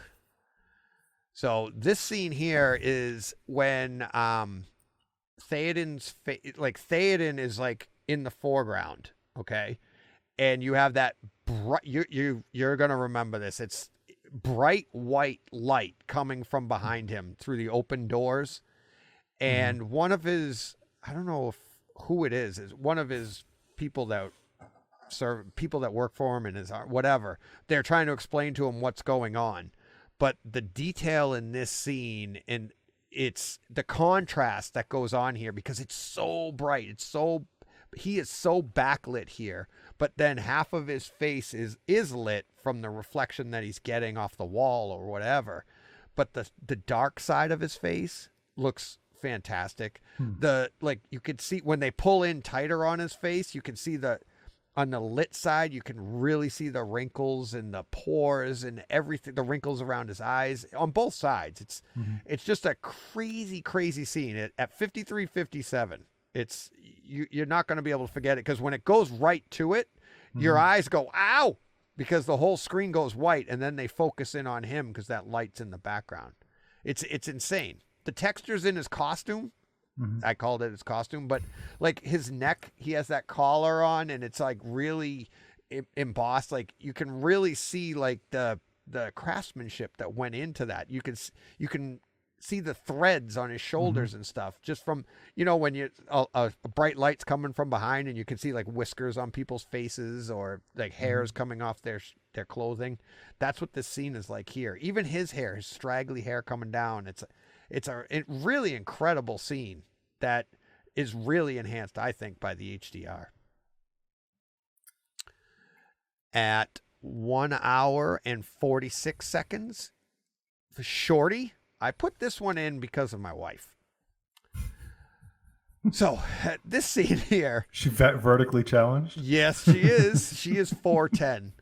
And this is that scene where Gimli's on the wall and they pan down the wall and you get to Legolas and you look and it's just the top of Gimli's head. Yeah. And should I get you a box? Yeah, should I tell you what's going on or should I just get you a box? Yeah. But yeah, that scene right there is like I said to my son when that went by, I go, that's mom at a concert. Because she's only 4'10". And it's like when we've quote scored, floor seats to a concert, she's like, oh, because she can't see anything. She's looking at everybody's lower backs. So I love that scene. I think that's a riot and a little bit of humor there. Well, that moment is I don't know if it must be the beginning of a chapter, but that's as Saruman's army's approaching, right? Right. Yes. So if you listen to the audio, what I really love about that scene where they do these cuts is that you hear the army marching and it gets louder and louder and louder, but when they cut to the different perspectives of the army on the walls, we'll call them, the elves and Theoden's army, it's a different sound, right? Right. And then you go, and then when they cut to the actual Iroquois and orcs, that's a different sound level. It sounds completely different. And then they're cut heavier. To the right, and then I felt like they were heavier, yeah. Mm-hmm. And then they cut to the civilians in the cave, right, taking shelter, and you can hear it. But it's it's obviously more subdued because it's they're kind of right far away. Then they add rain to the mix, right? Isn't that a great moment? Yeah, the thunderclap. Yeah. I've seen it before in films, and I'm trying to remember where I've seen it before, but kind of silent. And then all of a sudden, it's like, wait, this sucks. Like we got 10,000 Iroquois and whatever coming at us, and now it's gonna rain. Yeah, I said that to my son. It's like right at that moment, you're like, oh, it could be worse. It could be raining. Yeah. And it's like, and add to that all those sounds. Okay, so you got the marching, you got the rain, you got the sounds of people, whatever, talking. And then Howard Shore's soundtrack in the background. It's just an amazing mix of stuff happening. So we'll get to that. We'll get to that in a second. You're leading right into a scene that's coming up really quickly. Okay. And the other thing that's part of that scene, in fact, is that I remember it's very vivid, the sounds of the swords being unsheathed. Yes. And the army, the Iroquois army, is it Saruman's army? I know it's Iroquois in the army, but it's made up of all different. It's Saruman attacking the 10,000 to overwhelm them. Right, they're stomping their spears. And you hear that too. Yeah. It's so cool. It's just multi-dimensional. Each shot in that scene. Yeah, it's great. Yeah, it's really crazy. It's so. I'll get to, we'll talk more about that in a second. But the next scene, I always like to mention these scenes. So this is at 1:05:28. We get the Wilmhelm Scream. You know what that is? Wait a second. The Wilhelm Scream? Remind me. Okay. So the Wilhelm Scream is that famous stock screen that's been used since like the 50s or something. The guy's name, let's see, I actually put the guy's name in my notes here. What's it? Private Wilhelm. He was, what the heck is his real name? Anyways, it was used after he did it in like early 50s, and it's been over and over for somebody that falls in it. It's in all the Star Wars movies, all the Star Wars, and whenever it pops up, you'll hear it. It's very distinct, and it happens at exactly the 105:28 mark. And a guy gets thrown somebody gets thrown over the wall, and you hear the and it's like that Wilhelm scream. It's known for that scream, and it's in all the Star Wars movies. And like I brought it. It's in Batman Returns, which is the Michael Keaton Batman. He throws the guy where he's not supposed to kill anybody, but he throws the guy over the wall. Mm-hmm. That is a Wilhelm scream. It's been in some of the TV shows. It's been in Mandalorian. It's in everything. So I always make note of it when I hear it in any of these movies. Is that just following when the guy, one of Theoden's army, loses one of his arrows and he hits one of the Iroquois, and then there's a retaliation? Or no, it's a little bit after that. Yeah, okay. I don't remember exactly. I just know they're all battling on the top, and somebody gets thrown over the wall, and you hear the Wilhelm scream from there. So that's when they must have put the ladders up already then. Yeah. Okay. The ladders were up. But now we're getting to the one where you were talking, the breach at 109:17, and I gave this 2 boxes of popcorn, but this is where they blow the wall open. Yeah, I know. But the sewage line. Yes, exactly. I know what you're talking about. This gets to the part that everything you were describing, all of the great sounds, the battle that's going on, the people yelling, the score is loud here. Aragorn is screaming to Legolas, like kill him. Remember, he's like, take him, and Legolas is firing arrows into him. But everything you were describing before, all the base, the army marching in, everything that's going on. But when this bomb goes off, all of that goes away. Mm-hmm. And all we get is like just a really nice, long, drawn out explosion in slow motion for all intents and purposes. Because, I mean, in reality, how long does this explosion take? About 3 seconds from the moment it goes off to the last, maybe 5 seconds before those last pieces hit the ground. But it takes almost 26 seconds for this explosion to pan out. And it starts at the 109:17 mark, but it ends at the 109:43 mark. And all the while, all of those great sounds of the battle went away, and we just get the bass, and then you get the sound of all of those pieces landing. Flying at you. Yeah. They're either flying at you or you get the thunderous thud as they land on part of the army or whatever they're doing. But it's all different shots, and they're all, the sound is all appropriate for whatever you're about to see, whatever shot they're giving you.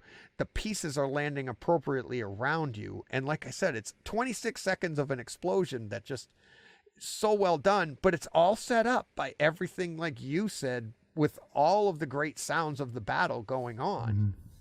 You know, because if you don't take something away, it doesn't really emphasize it as much. Right.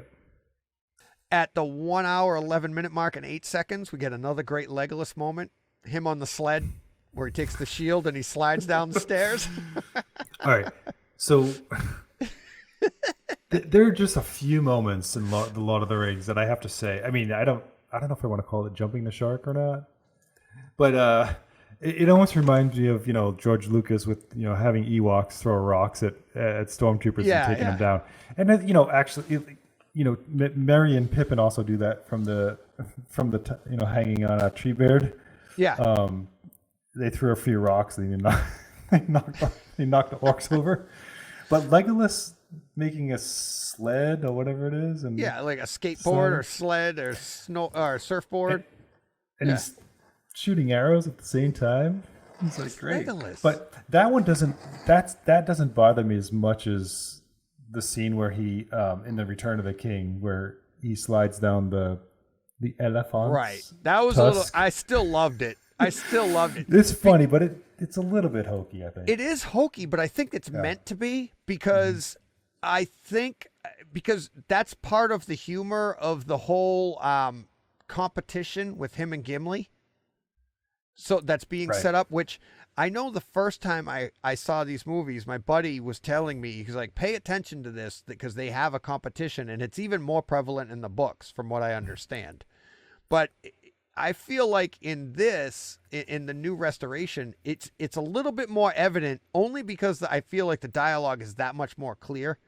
And you can really hear them in the battle. They're like, that's 17 and that's not, it's a little bit more like clear.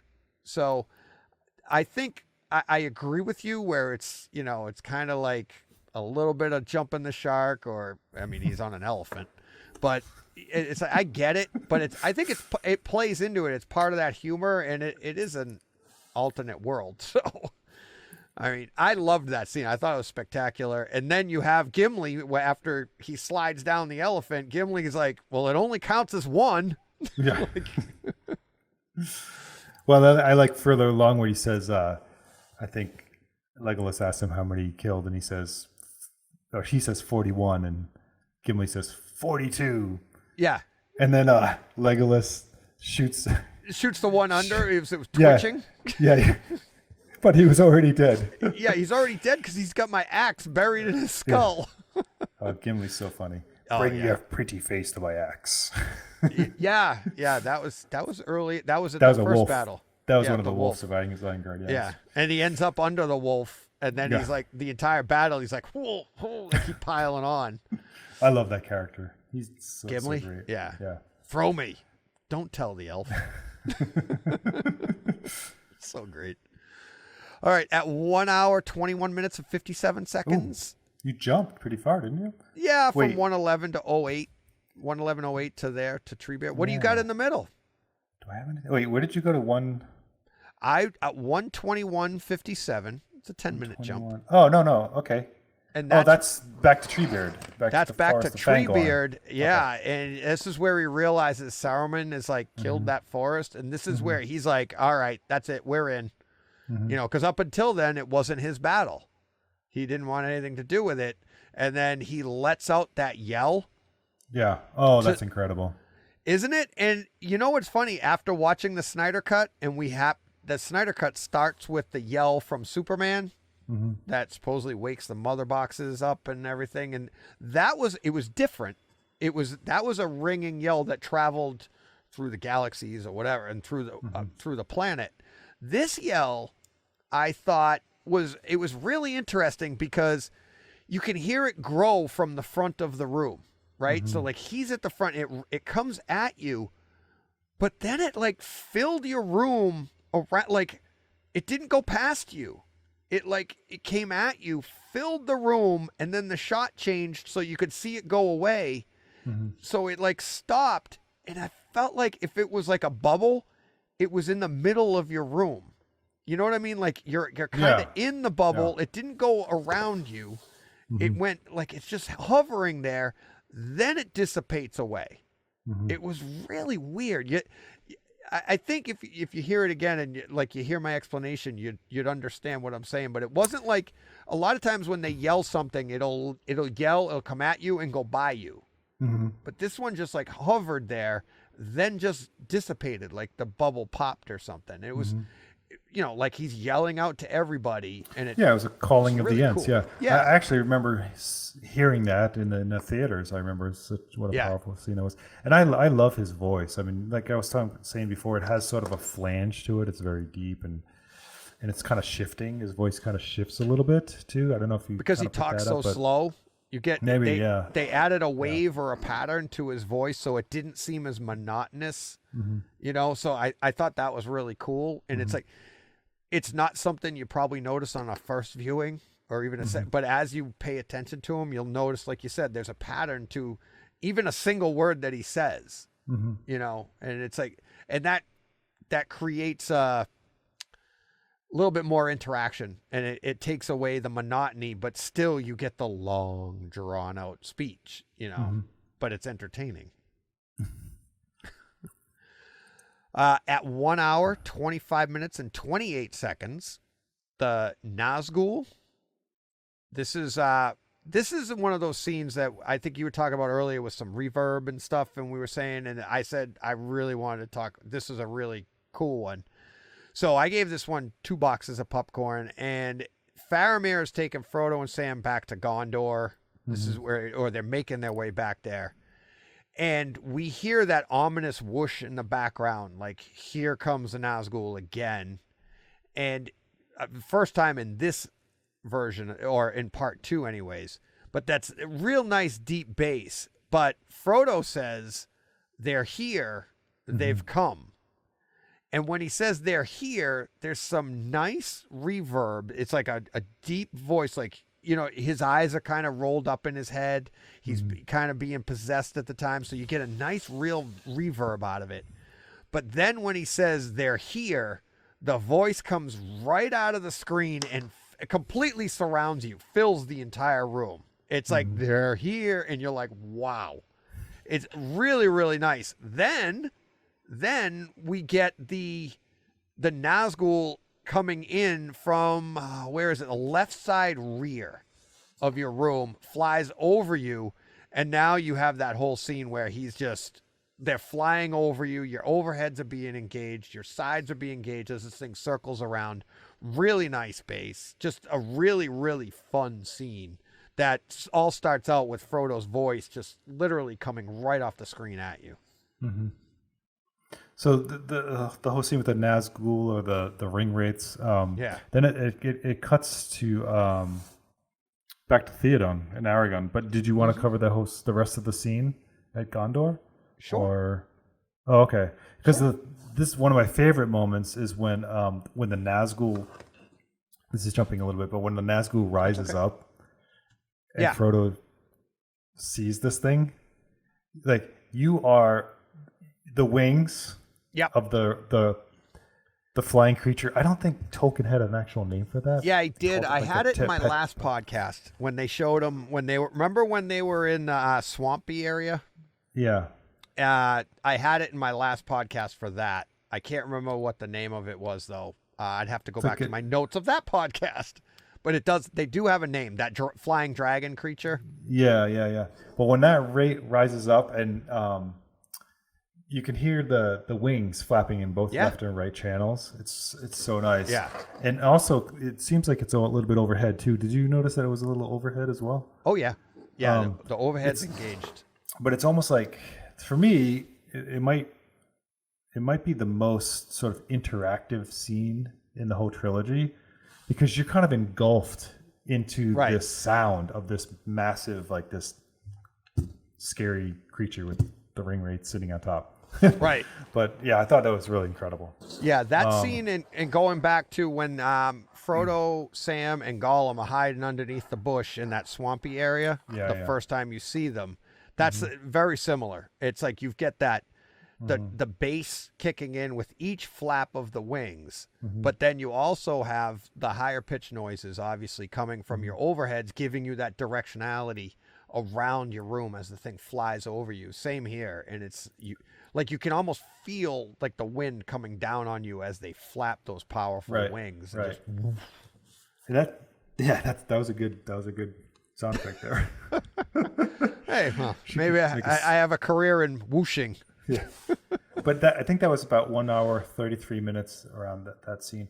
But what did you think about when Sam tackles Frodo so he doesn't get taken by the ring wraith? And they seemingly fall, a quarter of a mile away or something. Yeah. You can't hear anything else. It's completely silent. Do you think that they meant to do that in terms of putting the viewer in the space of just Sam and Frodo?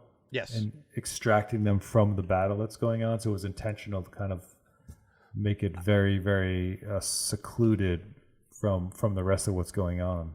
Well, I think that's exactly what it is. It's not only, I mean, it's literally Sam pulling Frodo away because Frodo is possessed and he's trying to give himself up. He's trying to give himself to the ring wraith. Like that's, he's being pulled by them. The ring is pulling him, and when Sam tackles him, it's literally like if you and I were at a party and you're in a room with a bunch of people and I just pull you out into a quiet room just to Right. talk to you, right? Right, I right. think that's literally what they're going for here.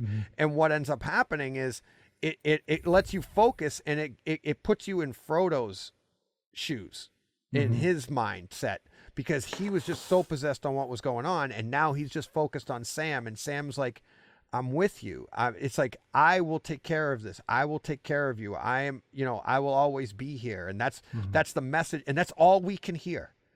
And I have a buddy that, Dr. Joe, that I do within my other comic podcast. I'm friends with him through there. And when he comments on Lord of the Rings, he says Sam is the most integral character, and he'll fight anybody on. He'll argue with anybody. And it's a scene like this that you say this entire movie, he says, like, it's all based on Sam. And it's like everybody looks at Frodo and goes, well, Frodo, it's like he's the one carrying the ring, but Sam's carrying Frodo. Yeah. You know what I mean? So it's like an argument can be made for that.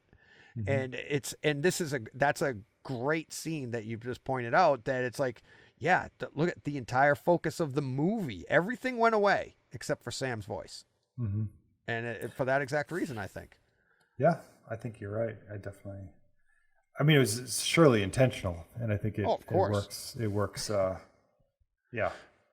I mean, I've made a lot of mistakes in art and gone, I meant that, but I don't think this is one of those. I don't think Peter Jackson's like, I mean, we forgot to put sound in. Yeah, I mean, that's something that happens in a lot of movies. It is interesting that they don't leave. I mean, there's not much ambience at all. Like, it's right. I think you hear some music composition behind it, but you don't even hear any bombing or people screaming at all. Right. And I guess, but just your recollection of it is like, that's the point of the scene. Is like you're focused on Sam. It's like you're not going to remember a lot of the other stuff. Right. At 1 hour, 30 minutes, 18 seconds. And I hadn't even come up with a name for this yet, but this is the scene where Gandalf is coming down with the sun behind him. And it's, what did they call it? When he said, look to the east at the rising, the break of dawn or whatever. At the break of dawn or whatever. He said, look to the east, that's where the sun's coming up. This picture, the HDR here, is another great scene, and the picture that I have up on the screen it's so nice. It's right before they really shine, so you get the bright sunlight kind of at the top of your screen. Not kind of, it is at the top of your screen, but you get Gandalf leading everybody. But check out the white of Gandalf. Like, you could see Gandalf very clearly on the white horse, his white robe, everything, but it's just one small white thing in the middle. But then in the foreground, you have, all of the orcs and that entire army with their spears pitched forward, everything. It's just the contrast from the light in the background all the way to the darkness of the silhouetted army. It's just really, really cool scene. And then of course the sunlight shines through and your screen goes bright, and it's just, and then we get that whole battle, which is more just completely enveloping sound. Yeah, I mean, I have to admit, the first time I saw that scene, I wasn't even thinking that, he's using the sun to blind. Yeah. like if you ride bikes, you got to be careful about riding into the sun, right? Yeah, I mean, I think that scene is really great. I'm surprised you didn't mention the sound of the roar of the horn of Hammerhand. Yeah, well, I mean, I knew we'd have a lot to talk about. There's always There's stuff. too much to talk about. Yeah. There's always, and I'm always afraid. That's why, again, Martin, my notes. I know. I'm always afraid I'm going to leave something out, and then people are going to be like, "You forgot about this." Well, it doesn't mean I didn't see it, but yes, I even like that, because it's when you're going through these things, it's like there's stuff like, it's just what catches your eye on this particular viewing, right? Yeah. But you're right, that, and you're like. And that was Gimli. How does Gimli find his way to the horn of Hammerhand? I know. Of course it's got to be him. Nobody could blow a horn like him. Yeah. They're lucky it was down low like that. Yeah, that's true. It's like, if it was set up for a normal person, he'd be on a box. All right. So let's, So you want to move on to What do you have? What have you got after? My next scene after that Gandalf. is Dam. It's called Dam.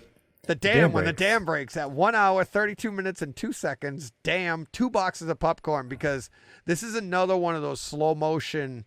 I mean, it's kind of slow motion when the dam explodes, but then it's kind of not, because then now the water's just spreading out everywhere. So you get all of that great bass, and you get the things being crushed. I mean, your room's engulfed in sound. It's just a really cool scene that lasts quite a while. And it's like the varying degrees of bass intensity too is really cool throughout here, because you get a nice deep bass when it first explodes, but then as the water's overtaking different parts and the scenes keep changing, the vibrations in your room are rising and going down. It's almost visceral throughout, like you feel something the entire time, but to different degrees of intensity. It's really cool for bass nuts, I think. Did you pick up this? Not on the flip side of bass. Did you pick up when the ant is on fire and he? Yes. Sticks his head into the water and you hear that hiss sound. My son picked up on that. My son was like, "Did you see that?" I was like, "Yep." You can hear that. It's like trying to put himself out. Yeah. Yeah. It's cool little details like that are just so much fun that you can and it's accurate too. Like, you know where it is. Like, even if you close your eyes and watch that scene, it's like you'll know where you could point to it. It's pretty cool. I love when they do stuff like that. And I've said that many times on this podcast. I've been doing that for years. Watch scenes of movies and then like close your eyes and see how accurate it looks in your head from where the sounds are in your room. Last scene I have, doesn't mean it's the last scene. The last scene I have is at 1 hour, 34 minutes and 49 seconds. And it's Frodo's, it's a scene of the picture. For the picture of Frodo's sword, when he's got Sam down on the ground and he's pointing the sword at him. He's like holding him, and Sam's like, "It's me, Frodo, it's me, Sam." And Frodo's like basically taken over. He's possessed again, but he's got his sword right at Sam's throat.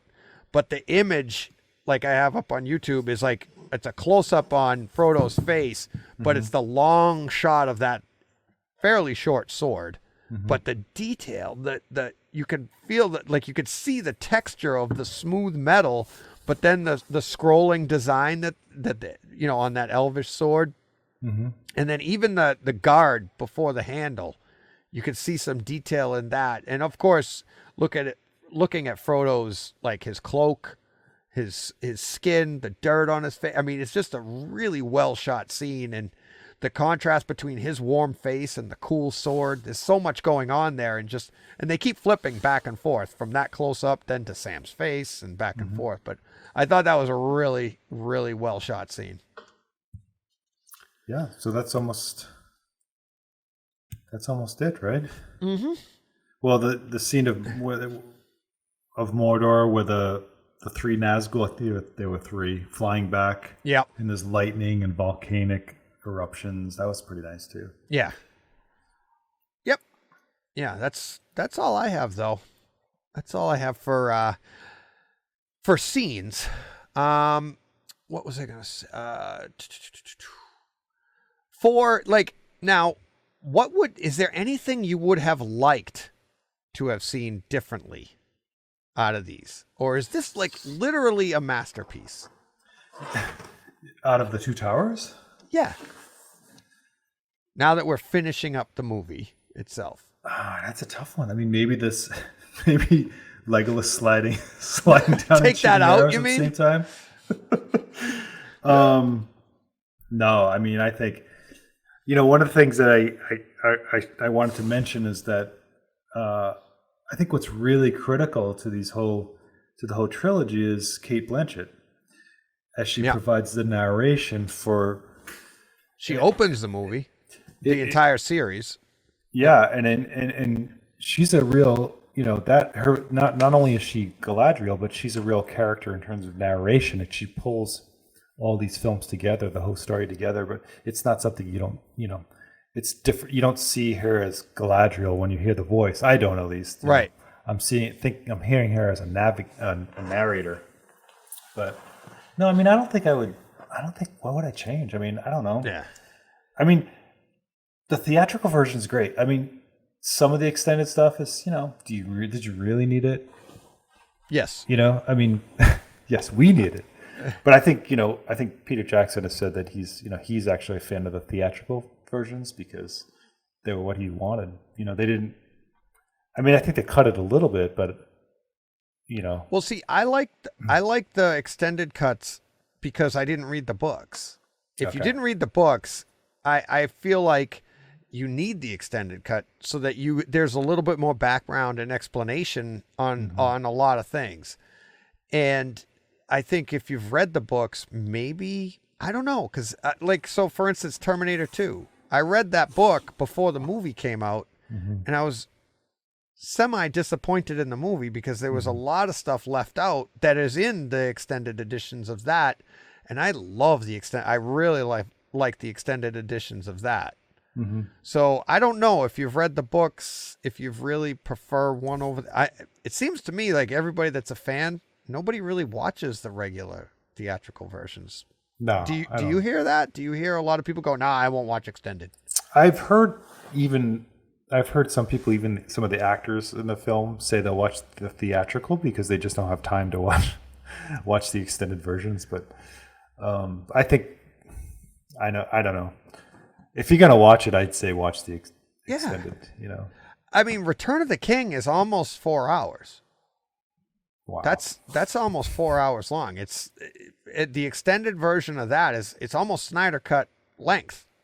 That's pretty good. I mean, and he made 3 movies to tell this story, and it's like everybody's getting on, Snyder for putting out a 4-hour movie when it's like, well, Peter Jackson already did it pretty much, but he almost did it 3 times. Right. So I think if it's good content, it doesn't matter if it's a half hour or 5 hours. Well, we look at the content. Look at Game of Thrones. I have the 4K box, and I still have. I've seen season 1 and 8 in 4K, but because of Lord of the Rings and other movies, I just haven't had the time to dig into That looks really. My wife and I are going through that. I'm really enjoying that again. It's insane, yeah. Yeah. But there's one scene that's really great, and I believe we kind of skipped over it, and it's when Gollum sort of meets Smeagol. And Frodo and Sam are sleeping. Isn't that Gollum part of this? Oh, is that in this one? No, I think that's in that's at the end of the first one, I think. Oh, the first part of Two Towers. The one where you really get them going back and Gollum and Smeagol going back and forth. Yeah. Against each other. They're sleeping. Frodo and Sam are sleeping in sleeping bags. Yeah. Yeah. And I'm pretty sure that's at the end of Two Towers Part 2. Part 1. That's at the end of Part 1. Oh, that's right. I'm thinking. I knew it was Two Towers. Yeah. That's actually a really. Fran Walsh actually wrote that scene and directed it. Oh, really? And if you ask Peter Jackson about one of his favorite scenes in the film, he would tell you that one.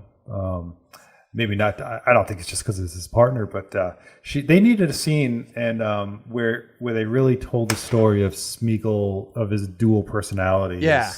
There's 2 people living in this creature, and she wrote the scene and directed it, and just took a few cameramen and Frodo and Sam and just did it. And it's a very good scene. It's very critical, I think, to understanding who Smeagol is. Yeah, the way they shot, it's almost like they shot all of Smeagol's scenes in one direction, and then all of Gollum's scene, and it's like the voice changes that they had out of that same character. The angles, the lighting, the facial expressions, it was just paced so perfectly, the way the scenes snap back and forth. And when I reviewed it when I did Lord of the Rings Two Towers Part 1, what I liked about it was I thought that the special effects there were really good. Where there's some weaker parts early on where the lighting on him didn't match the stuff that was going on around. Like it was almost like a cooler lighting in a warmer setting, and it was like, all right, that's a little bit off. But this scene here was so consistent, and it was so well done. And again, like you said, to the story, it's so integral. It was just it is a great, great scene. And it's not a bad thing to mention again. Sorry about that. Oh, no problem. No problem. There's no rules here. Yeah. It's like, what are you talking about? Oh, all right. Anything else? That's it. It's got to be pretty late for you. Oh, yeah. It's only 1 o'clock in the morning over here. But yeah, that's all we have for Lord of the Rings, Two Towers, part 2. And, but let's see, let's close it up here for a second. So thank you to everybody for, tuning in this long. Hopefully the edits come out pretty good. We had a few snafus here and there, but, thanks to everybody. You can find Jeff at HD Report on Twitter, or hd-report.com is his website with all the great goodies there, going all the way from reviews of movies down to the little bits that we talked about here and the little digital bits, all the way to some hardware, all the equipment and reviews of equipment and everything. And also you can find me on Twitter at BrightSideHT, or you can email me at brightsidehometheater@gmail.com, and check out my website, brightsidehometheater.com. And you can also go on YouTube and check us out there. There's some great imagery from this podcast. Hopefully the imagery comes out okay. And please, if you could, subscribe. And Patreon, thank you to this week, Tom H., new Patreon supporter of one of my 13 supporters. Thank you to all of my supporters. Thank you very much. And on Twitter, thank you to Fred Baldwin and Austin Helmink. And that will do it for this week. Oh, I got some kind of noises coming in here. That will do it for this week. We got all sorts of bugs going on here. Jeff, you've been great. Thank you. This was the extended edition of part 2. This is the extended Two Towers part 2. Well, it's funny. Have you listened to the AV Rant, guys? I told you about before, AV Rant. I need to. And Tom. I need to. Tom and I went over 3 hours. Oh, we recorded a 3-hour podcast. I have listeners tell me they are now part of the 3-hour club because they listened to the whole thing. And I think it's even more than 3 hours on Patreon because we did a little before and after. He was my first recording on YouTube. Mm-hmm. It's a 3-hour video, and his computer died. That's how we hung up. Oh my God. It was him and I. He's like, oh no. He looks down and he's looking on the screen. He's like, I think my battery's about to, and he went away. And it was like, it was 3 hours. We had a blast. That's a good battery though. Man, my MacBook Pro does not last that long. No, I'm running at a 2 hour and 27 recording right now, but we have a lot that's going to so people listening to this, when you hear, they'll know how much was taken out because the podcast, we talked for a little bit at the beginning. That'll be on Patreon. And then we lost power, lost internet. We lost all sorts of things. So, but we made it. We made it through. We made it. We're here. That's it. And you're going to come back in 2 months and we'll do the second. We'll wrap the whole thing up. If you have me, of course I'll have you. I would love to. Because then we're going to do The Hobbit. We're going to do those all are single discs. So you'll probably just have to sit in for that. We'll just do The Hobbits together. We'll see how that goes. All right. We could do Game of Thrones, but that would be that's a little bit too much. What do you do? An episode? What do you do? Like the whole? We got years. We're not going anywhere. You've been doing this forever. I'm going into my second year. We got time. We'll find content to talk about. You could do Game of Thrones. Well, man, that's a lot. Yeah, it is. So many episodes. Yeah. You'd have to do season by season. You'd just do a season, but then you'd have to watch a whole season, make notes. A little too much. Martin thought my notes were long before. Wait till I do a whole season of a show. All right, let's get out of here. Thank you, everybody, for listening. I will see you next week, and go push play.